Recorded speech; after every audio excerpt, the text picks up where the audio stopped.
Krishnam Vande Jagat Guru. I pray to the Guru of the Universe. Krishnam academy की ओर से Gita study की series में आज 5वें अध्याय से श्लोक नंबर 26 है। श्लोक है, काम क्रोध वियुक्ता नाम यतिनाम यतचेतसाम अभितो ब्रह्म निर्वाणम वर्तते विदित आत्मनाम। For those sannyasis who have broken out anger and lust through constant efforts, who have subdued their mind and self-realized liberation from material existence is both here and hereafter. वे सन्यासी जिन्होंने सतत प्रयास के द्वारा क्रोध और कामनाओं पर विजय प्राप्त कर ली है, अपने मन को नियंत्रित करके आत्मलीन हो गए हैं, इहलोक और परलोक दोनों में वे माया शक्ति के बंधनों से मुक्त हो जाते हैं। इस श्लोक में अर्जुन को और अर्जुन के माध्यम से हम सबको भगवान कर्म संन्यास में तीव्र गति से आध्यात्मिक प्रगति होने की बात कह रहे हैं। हम इस बात को समझें कि जो सन्यासी हैं, यतिनाम यतचेतसाम, जिन्होंने कर्म संन्यास का मार्ग अपनाया है, यदि वे सन्यासी अपने सतत प्रयासों द्वारा विद देयर कॉन्स्टेंट एफर्ट्स अपने क्रोध और अपनी कामनाओं पर विजय प्राप्त कर लेते हैं, उनके लिए अपने मन को संयमित करना और आत्मलीन होना, परमात्मा के साथ मर्ज होना आसान होता है, सरल होता है। और ऐसे सन्यासी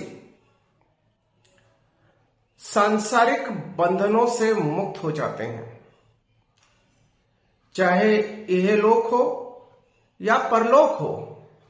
उन्हें माया अपने जाल में नहीं फंसा सकती, वे माया शक्ति के बंधनों से मुक्त हो जाते हैं। हमें समझना यह है कि हम सबसे पहले अपने क्रोध पर नियंत्रण करें और इस बात को समझें कि जब तक क्रोध और कामनाएं हैं,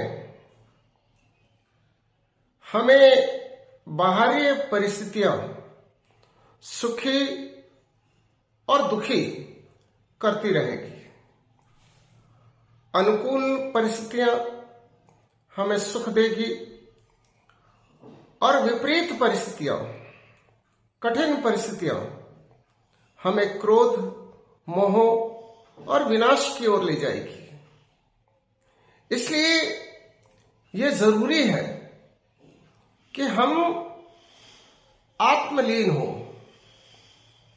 हमें शांति की खोज बाहर नहीं करनी है, क्योंकि शांति बाहर है भी नहीं। शांति हमारे भीतर है। शांति आत्मा का परमात्मा में लीन होने में है। इसलिए हमें आत्मलीन होना होगा। हमें सुख और शांति की खोज अपने भीतर करनी होगी और इसके लिए जरूरी है कि हम अपने क्रोध पर नियंत्रण करें, अपनी कामनाओं पर नियंत्रण करें। क्रोध और कामनाओं पर नियंत्रण सरल नहीं है। इसके लिए सतत प्रयास की आवश्यकता है।